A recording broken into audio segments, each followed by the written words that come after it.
जय। सबसे पहले तो आपने इतनी संख्या में आए, सबको मेरा बहुत बहुत धन्यवाद।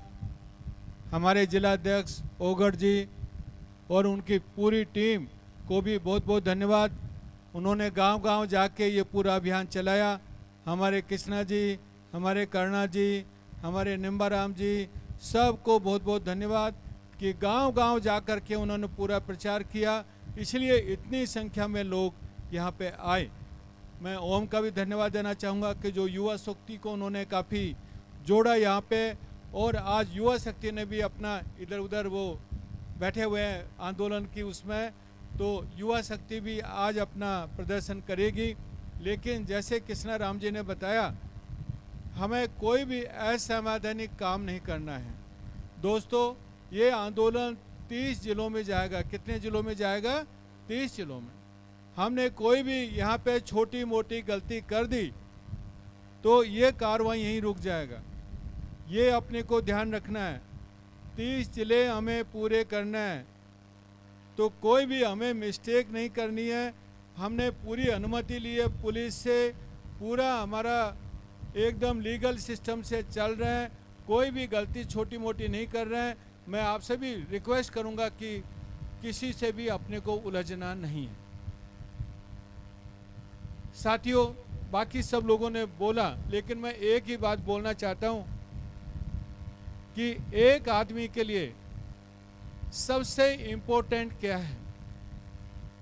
सबसे इम्पोर्टेंट ये है कि जो जबान दी है उस पर खरा उतरना चाहिए। सही बात है कि नहीं है? बोलते ना आदमी की जबान, तो जो जबान है वो सबसे इम्पोर्टेंट है। यदि वो अपनी जबान पे नहीं रहता है तो कल के दिन उसका कोई विश्वास नहीं कर। हमारे साथ तो ये तो एक आदमी की बात। सरकार तो बहुत बड़ी होती है और सरकार की जबान पे भी विश्वास करना होता है। यही हम लोग विश्वास करके वार्ता में गए थे। हमारे साथ निम्बा जी थे, सारे हमारे बहुत सारे साथी यहाँ पे हैं, और उन्होंने बोला कि भाई आपने जो भी बताया सब सही है, हमारे पास इतने कागज नहीं है, इतना होमवर्क हमने नहीं किया है, हमें समय चाहिए। हम लोग उस टाइम आंदोलन के मोड में थे। हमने बोला कि 1 महीने से ज़्यादा समय आपको नहीं देंगे। सरकार बोल रही थी कि 3 महीने का समय दो। कैबिनेट मिनिस्टर बोला कि भाई 3 महीने का समय हमें चाहिए। फिर बीच में हमारे मंत्री जी ओटाराम जी ने बोला कि भाई ना इधर का ना उधर का, 2 महीने का रखते हैं कि 2 महीने के बाद सरकार दोबारा से वार्ता करेगी। हमने अपने मंत्री साहब का वहाँ पे उन पे विश्वास रखा कि भाई हमारे जो मंत्री बोल रहे हैं वो सही बोल रहे हैं, और उसी के ऊपर विश्वास करके आज हम लोग जा रहे हैं। सरकार ने मिनट्स निकाली, ये बात देखो, सब लोग साक्षी हैं मेरे साथ। सरकार ने लिखित में मिनट्स निकाली और मिनट्स में लिखा 3 महीने। हमने फिर भी जाने दिया कि कोई बात नहीं, सरकार ने जो 3 महीने का समय लिख दिया तो कोई बात नहीं है, हम 3 महीना भी मानने के लिए तैयार। 3 महीने तक इंतजार किया। 3 महीने गुजर गए, 4 महीने गुजर गए, 5 महीने गुजर गए। 5 मई को 5 महीने हो गए। सरकार ने यह सोचा कि अपने पास तो सत्ता है, हमारा ये कुछ लोग बिगाड़ नहीं सकते, हम बात करें तो ठीक है, नहीं बात करें तो ठीक है। तब हमें भी लगा कि आपके पास सत्ता है लेकिन हमारे पास सड़क है, सड़क। हम झुकने वाले नहीं हैं। आप एसी में बैठिए, आप भाषण दीजिए, कोई बात नहीं है, लेकिन हमारे साथ हमारी जनता है ना, सड़क पे जाएगी, सड़क के ऊपर, और आंदोलन करना हमें आता है। आपने अपनी जबान नहीं रखी, सरकार के ऊपर कैसे विश्वास किया जाए? जिस सरकार ने अपनी जबान नहीं रखी कि 3 महीने के बाद दोबारा बुलाएंगे, उस सरकार पे क्या हम लोग और चुपचाप बैठे रह सकते हैं?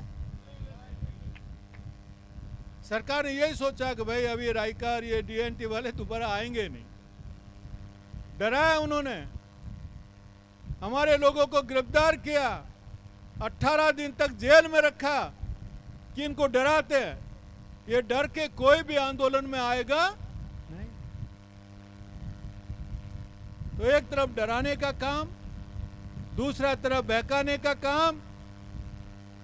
इसलिए हमने तय किया कि जो प्रण हमने लिया है, सब साथियों ने मिलकर लिया है कि अपने समाज को आरक्षण दिलाएंगे। उस प्रण पर सरकार की जबान झूठी हो सकती है, लेकिन हमारी जबान झूठी नहीं हो सकती है। हम लोग हमारे समाज को, डीएनटी समाज को जो विश्वास दिलाया है कि हम लोग ये लड़ाई जारी रखेंगे, इसलिए आप खूब राजनीति में झूठे बनिए, कुछ भी बोलिए, आपके ऊपर हमें कोई विश्वास नहीं है। आपने देखा कि रायका बाग में भी ऐसा ही हुआ था, हमारे साथ हुआ था कि नहीं हुआ था? यही धरती थी, यही जगह थी। जब हम लोग आंदोलन लेके वहां पे गए, कलेक्टर ने बोला 15 दिन दे दो, रेलवे के अधिकारियों को बुलाया के बोला भाई 15 दिन दे दो, 15 दिन के बाद हम नाम बदल देंगे। देखिए कैसे इतिहास दोहराता है। 15 दिन के बाद मुकर गए कि नहीं भाई नाम नहीं बदलेगा। अरे 1 लाख लोग आए, इतना बड़ा आंदोलन किया, और फिर आप मुकर रहे हो कि 15 दिन के बाद अभी आपका नाम नहीं बदलेगा। आपने देखा इसी धरा पे, ये मंच के नीचे अपने महापंचायत की, और महापंचायत करने के बाद रेलवे मंत्री का पुतला लेके गए राम नाम सत्य करके डीआरएम के सामने। डीआरएम के सामने पूरा शहर देख रहा था, भाई क्या हो गया, रेलवे मिनिस्टर को लेके जा रहे हैं। तो डीआरएम के सामने देश में पहला ऐसा जो कोई इंसिडेंट हुआ जिसने रेलवे मंत्री का पुतला फूका हो। डीआरएम के सामने, डीआरएम अंदर बैठा था, आप सब गवाह थे। डीआरएम के सामने रेलवे मंत्री का पुतला जलाया। डीआरएम बोला मेरे पास आओ, क्या आएंगे नहीं? अरे तेरे कागज पे विश्वास नहीं है हमें, जिस दिन बोर्ड पे नाम चेंज हो जाएगा उस दिन विश्वास करेंगे। आप सबने देखा बोर्ड पे नाम चेंज हुआ कि नहीं हुआ? हुआ। भारी बारिश में हमारे इस हॉस्टल के बच्चे सबसे पहले खबर देने वाले बच्चे थे। हमारे सारे बच्चे वहां गए, बारिश हो रही थी, बारिश में वो नाम चेंज कर रहे थे, और हमारे बच्चे डांस कर रहे थे कि हमने चेंज करवा के दिखाया। इसलिए सरकार ये ना समझे कि हम किसी मुद्दे को छोड़ देंगे, छोड़ने वाले मुझसे नहीं है। कुछ भी हो जाए, कोई भी ताकत आ जाए, सरकार डबल इंजन हो, 5 इंजन हो, हमें कोई फर्क पड़ने वाला नहीं है। हम अपना अधिकार लेकर रहेंगे। हमें 10% आरक्षण चाहिए। अभी रतन जी ने जो बात बताई वो बात सही है। अरे हमारा कोई भी थानेदार जाओ, कोई थानेदार नहीं है।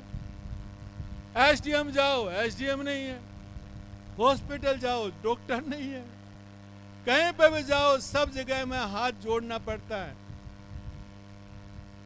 हर ऑफिस में जिस दिन आरक्षण मिल जाएगा, हर ऑफिस में डीएनटी का आदमी होगा, ओबीसी मूल का आदमी होगा, और वो सारी आपकी सहायता करेंगे, क्योंकि हमने साथ साथ हम संघर्ष कर रहे हैं, साथ साथ संघर्ष कर रहे हैं। इस तपती धूप में सारे समाज हैं, उनको भी याद आएगा कि ये जो नौकरी मुझे मिली है, वो जो समाज तपती धूप में सड़कों पे चल रहा था, उसकी वजह से नौकरी मिली।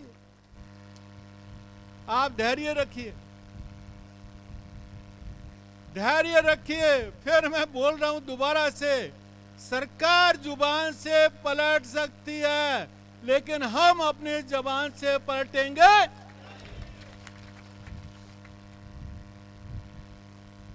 इसलिए साथियों, 30 शहरों में ये आंदोलन है।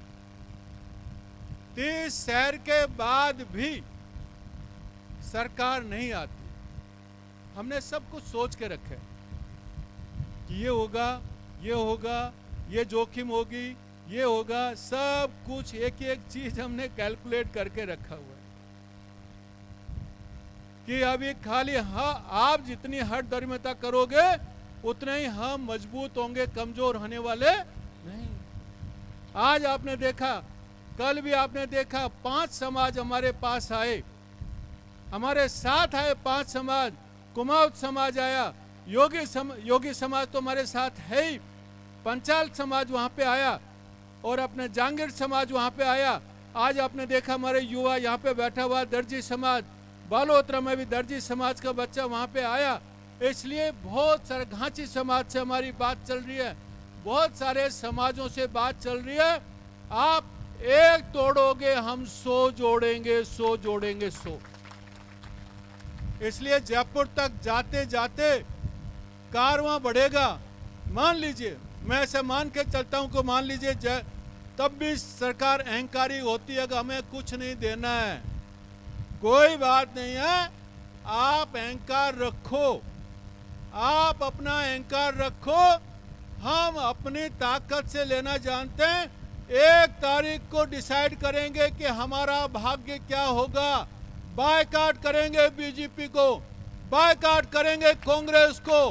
कांग्रेस हमारी बात नहीं उठा रही है, बीजेपी हमारा हक नहीं दे रही है, इसलिए दोनों पार्टियां हमारे लिए बराबर हैं। दोनों का बायकॉट करेंगे और हमारे ये 150 वंचित समाज हैं, उनका साझा उम्मीदवार खड़ा करें। अब हम आपकी चिकनी चुपड़ी बातों में आने वाले नहीं हैं। रायका आ जाओ, मैं तो आपका धर्मेला भाई हूं, मैं तो आधी रात में आपको काम आऊंगा। अरे वोट मुझे दे दो, वोट मुझे दे दो, बाद में घूमते रहना, लेकिन वोट मुझे देना।